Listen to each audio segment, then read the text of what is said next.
बड़ी खबर जम्मू कश्मीर से ही दे दे। जम्मू कश्मीर की पूर्व सीएम और पीडीपी अध्यक्ष महबूबा मुफ्ती ने केंद्र सरकार पर आरोप लगाया है कि उन्हें घर में ही नजरबंद कर दिया गया है। महबूबा मुफ्ती का दावा है कि वो पट्टन जाना चाहती थी एक कार्यकर्ता की शादी में शामिल होने के लिए, लेकिन उन्हें जाने से रोक दिया गया है और घर में ही नजरबंद कर दिया गया है। ये बड़ी खबर इस वक्त हम आपको दे रहे हैं। आपको बता दें, गृह मंत्री अमित शाह 3 दिन के दौरे पर जम्मू कश्मीर में है और अब से किसी भी वक्त उनकी बैठक शुरू होने वाली है। अहम बैठक जो कश्मीर में सुरक्षा के हालात को लेकर होगी। और इस बीच पूर्व सीएम और पीडीपी अध्यक्ष महबूबा मुफ्ती का ये ट्वीट और बड़ी बात उनकी तरफ से कही गई है कि केंद्र सरकार ने उन्हें घर में ही नजरबंद कर दिया है। इस तरह की बात उनकी तरफ से कही गई है। वो एक कार्यकर्ता की शादी में शामिल होने के लिए पट्टन जाना चाहती थी, लेकिन उनको जाने की इजाजत नहीं दी गई है। ये बड़ा अपडेट इस वक्त हम आपको बता रहे हैं। और देखिए, इस वक्त हमारे साथ तमाम खास मेहमान जुड़ गए हैं। बारामूला से नीरज पांडे हमारे सहयोगी जुड़ गए हैं, श्रीनगर से आसिफ कुरैशी, जम्मू से अजय बाशलू हमारे साथ मौजूद हैं और कुछ खास मेहमान भी हैं। श्रीनगर से पत्रकार याना मीर हमारे साथ हैं और माजिद हैदरी साहब भी जुड़े हुए हैं। All India anti terrorist front के चेयरमैन एमएस बिट्टा साहब भी हमारे साथ हैं। पीडीपी नेता वीरेंद्र सिंह भी हमारे साथ जुड़ेंगे कुछ ही देर में, उनसे भी हम बात करेंगे। लेकिन सबसे पहले बैठक को लेकर अपडेट ले लेते हैं। नीरज, क्या कुछ जानकारी बैठक को लेकर मिल रही है?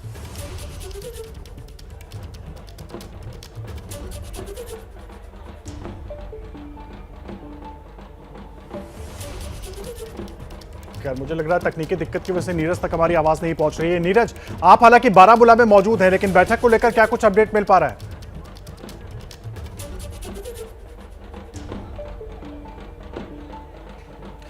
खैर, नीरज तक मेरी आवाज नहीं जा रही है। नीरज के पास भी चलेंगे। हमारे साथ हमारे दोनों सहयोगी भी जुड़े हुए हैं। एमएस बिट्टा साहब भी हैं, माजिद हैदरी और याना मीर भी हैं। मैं आपसे शुरुआत करूंगा इस पूरी चर्चा की। बिट्टा साहब, जिस तरह के हालात जम्मू कश्मीर में बने हुए हैं, एक के बाद एक सुरक्षा बल आतंकियों का लगातार सफाया कर रहे हैं, ऐसे में बहुत अहम बैठक शुरू हो गई है वहां पर गृह मंत्री की, और ये बैठक सुरक्षा को लेकर के ही होगी। इस पर मैं आपसे सवाल लूंगा, लेकिन एक बार मैं नीरज का रुख कर लेता हूं। हमारे सहयोगी का लगता है तकनीकी दिक्कत दूर हो गई है। नीरज, बैठक को लेकर क्या कुछ जानकारी मिल रही है? आप बारामूला में मौजूद है, बैठक से निकलकर ही गृह मंत्री वहां पर पहुंचेंगे। बैठक में क्या कुछ अहम मुद्दे होने वाले हैं, क्या कुछ जानकारी? दरअसल ये भारतीय जनता पार्टी के प्रदर्शन, भारतीय जनता पार्टी के पक्ष में ये प्रदर्शन हो रहा है और लोग ये कह रहे हैं कि एक बहुत ही बेहतरीन निर्णय जो पहाड़ियों को लगातार आरक्षण दिए जाने की बात चल रही है, उसको लेकर ये लोग अपनी खुशी जाहिर कर रहे हैं। और पहाड़ी कबीले के तमाम लोग भी, हमारे साथ भारतीय जनता पार्टी के राष्ट्रीय प्रवक्ता आरपी सिंह साहब भी हैं। आरपी सिंह साहब, ये लोगों की खुशी का नजारा है। मुझे 1992 से यहाँ पे काम करते हो गया, मैंने आज तक ऐसा नज़ारा देखा नहीं। यहाँ पे लाखों की तादाद में, लगभग 50,000 तो लगभग कुर्सियाँ हैं यहाँ पे जो अरेंज की गई हैं। इसका मतलब लाखों की तादाद में लोग यहाँ पर होंगे आज, और अमित शाह जी को सुनने आए हैं और प्रधानमंत्री मोदी जी की जो पॉलिसीज़ हैं कश्मीर को लेकर, उस पर अपनी मोहर लगाने आए हैं। मेरे राजनीतिक आज इतने साल काम करते हुए राजनीति में मैंने ऐसा कभी देखा नहीं। नज़ारा बहुत ही अच्छा है। लेकिन इस बीच कश्मीर के हालात को लेकर जिस तरह की चर्चा हो रही है, खुद अमित शाह 3 दिन के दौरे पर हैं। कुछ ही देर में गृह मंत्री अहम बैठक भी करने वाले हैं सुरक्षा को लेकर के, कश्मीर में जो सुरक्षा के हालात हैं उसको लेकर। और उस पर बात करने के लिए तमाम खास मेहमान हमारे साथ मौजूद हैं और एमएस बिट्टा साहब के पास काम रुक कर लेते हैं। एमएस बिट्टा साहब, सबसे पहले मैं आपसे जानना चाहूंगा सर, जो अभी कुछ देर पहले एक ट्वीट पीडीपी की नेता की तरफ से भी किया गया, महबूबा मुफ्ती ने कहा कि मुझे अपने घर में ही नजरबंद कर दिया गया, वो एक वर्जन बनाने की कोशिश हो रही है। दूसरा, नॉर्मलसी कश्मीर में किस तरह है वो तो दिख रही है हमें। बारामूला में इतने सारे लोग इकट्ठा हैं, वो क्या कुछ कह रहे हैं, फिर क्यों बार बार ये बताने की कोशिश हो रही है कि चीजें ठीक नहीं है? देखो, महबूबा मुफ्ती जी के बारे में हम बाद में बात कर लेंगे। अभी एक रैली के अंदर एक मेरा मुस्लिम भाई पहाड़ों से ऊपर आता हुआ, आप उसका जोश ले सकते हैं। बीजेपी के प्रवक्ता ने क्या कहा वो सुन रहे हैं, वो उसमें मैं पढ़ना नहीं चाहता, पर एक आम पब्लिक का व्यक्ति पहाड़ों से निकल करके जोश के अंदर कह रहा कि 30,000 लोग यहाँ इकट्ठे होंगे। देखो, जम्मू कश्मीर के अभी आपने थोड़ी सी बात एंगल को थोड़ा सा गलत कर दिया कि अभी भी वाकया हो रहे हैं, अभी भी हालात खराब है।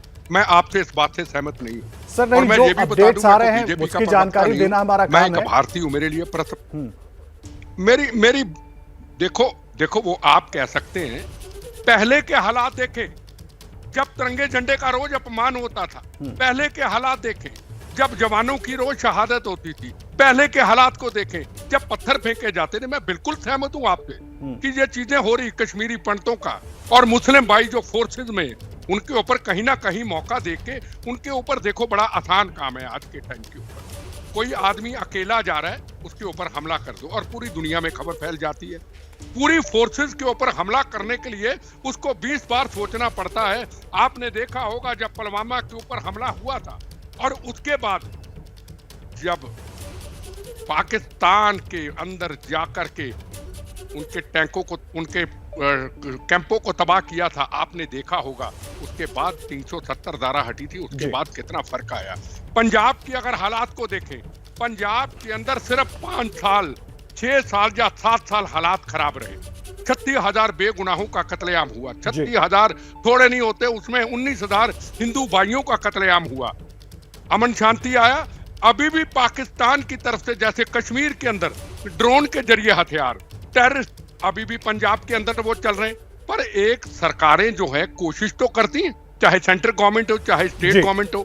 ये नहीं कह सकते कि 70 साल की कैंसर की बीमारी को उखाड़ करके फेंकना और उसके बाद कहें हालात तो अभी भी खराब है।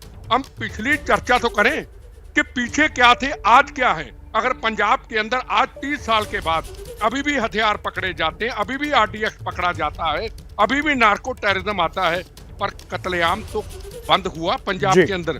पाकिस्तान आईएसआई की कोशिश रहेगी किसी ना किसी तरीके से पूरे देश के अंदर हालात खराब हो। मैं आपसे एक सवाल पूछता हूं, क्या 7 साल पहले पार्लियामेंट की घटना, दीनानगर की घटना, पठानकोट की घटना, 26/11 की घटना, दिवाली के दिनों, इन दिनों के अंदर, त्योहारों के अंदर, नवरात्र के दिनों के अंदर क्या जगह जगह ब्लास्ट होते थे? क्या दिल्ली सरोजिनी नगर का ब्लास्ट आप भूल गए? क्या बॉम्बे के अंदर बिट्टा साहब, ब्लास्ट?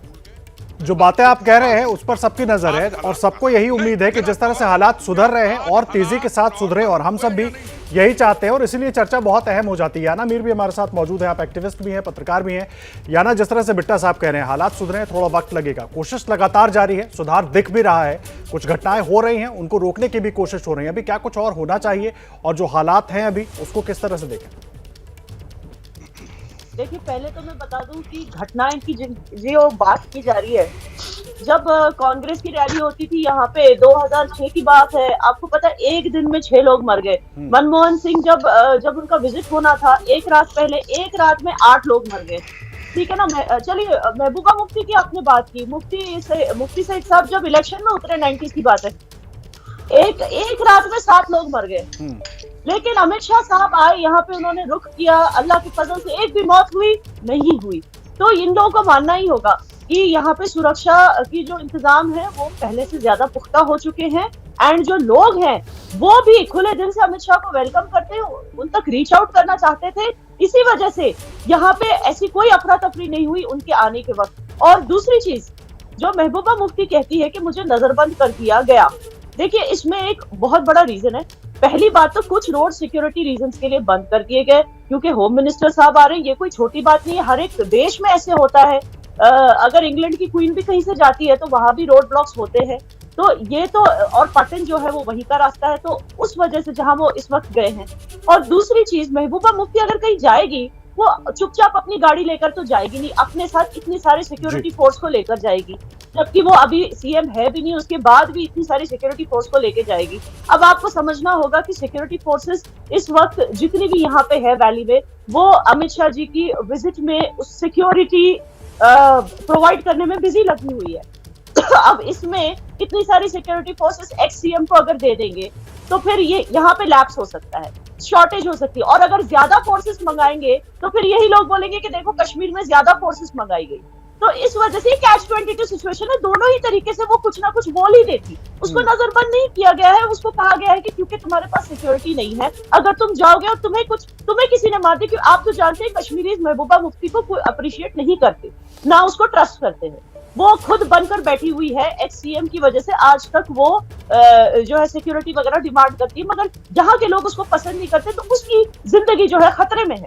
अगर वो निकलती है, उसको कुछ हो जाता है, फिर वो कहेगी, फिर उसके घर वाले कहेंगे कि इंडियन गवर्नमेंट ने उसको मरवाया है। ठीक है, तो इस वजह से उसको बोला गया है कि अंदर बैठो।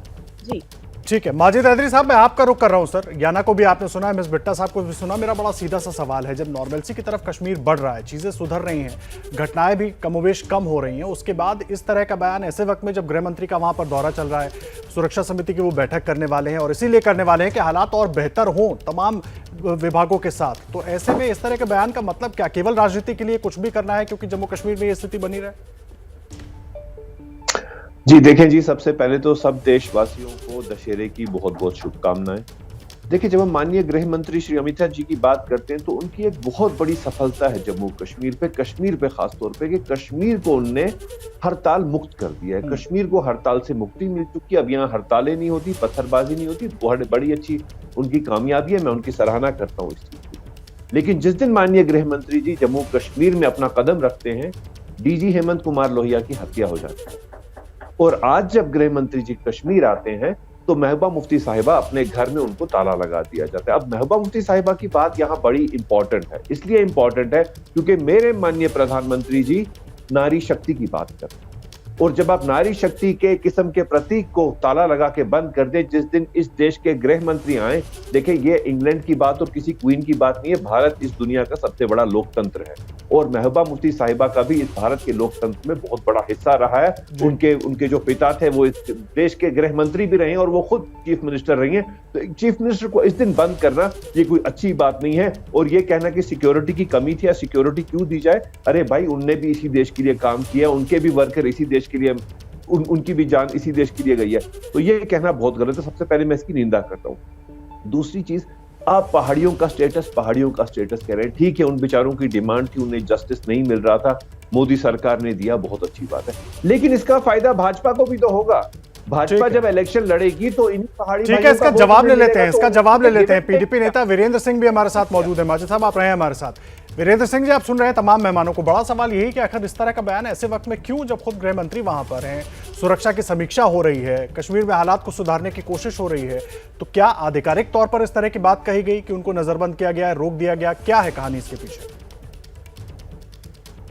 अगर एक तरफ से आप कह रहे हैं कि कश्मीर में हालात बदल रहे हैं, जैसे गवर्नमेंट ऑफ इंडिया इसके ऊपर कह रही है कि हमने कश्मीर के हालात को ठीक कर दिया, तो महबूबा मुफ्ती साहिबा इस देश की, इस रियासत की फॉर्मर चीफ मिनिस्टर हैं, उनको हाउस अरेस्ट किया जाना, मुझे आप बताइए। एक तरफ से आप कहते हैं हमने हालात ठीक कर दिए, हम लोकतंत्र मजबूत कर रहे हैं, लोकतंत्र की बहाली कर रहे हैं, तो दूसरी तरफ से एक्स-सीएम को उसको घर पे नजरबंद कर दिया। किस चीज का डर है आपको एक्स-सीएम से, मुझे बताइए। अगर वो आज एक तरफ से आप नारी शक्ति की बात करते हैं, आप महबूबा मुफ्ती या मुफ्ती मोहम्मद सैयद साहब की, अब ये मैडम जी आप अपने वक्त पे बोले ना, आप, मैंने आपको इंटरप्ट तो नहीं किया, आप जब बोले हैं, जब मुफ्ती साहब और महबूबा मुफ्ती जी की, नहीं, आप प्लीज अपने वक्त पर बोले ना। आप जब बोल रहे थे मैंने आपको इंटरप्ट तो किया नहीं, मैंने आपके वक्त बोला ही नहीं। अब आप सुनने की आदत डालें ना, सुनना भी चाहिए ना। मुझे बताइए कि आप किस रास्ते से, आप किस तरीके से ये, मैडम जी मैं आपके सुनने नहीं आया हूँ यहाँ, आपने अपनी बात की है, मैं उसका जवाब मुझे देने दीजिए ना। मुझे भी हक है ना बोलने का, या सिर्फ आप को हक अपनी बात करने का? जैसे ही घड़ी का काटा दोपहर 2:30 पे आए, बबीता जी का दिल सास बहू साजिश के लिए मचल जाए। और ये है इनकी बहू, पूरे दिन ऑफिस की टेंशन हो जाए गॉन जब ये करें अपना फेवरेट शो फ्री टाइम पे ऑन। इनकी तरह आप भी देखें अपना फेवरेट शो अपने टाइम पर और डाउनलोड कीजिए एबीपी लाइव ऐप अपने स्मार्ट टीवी पर।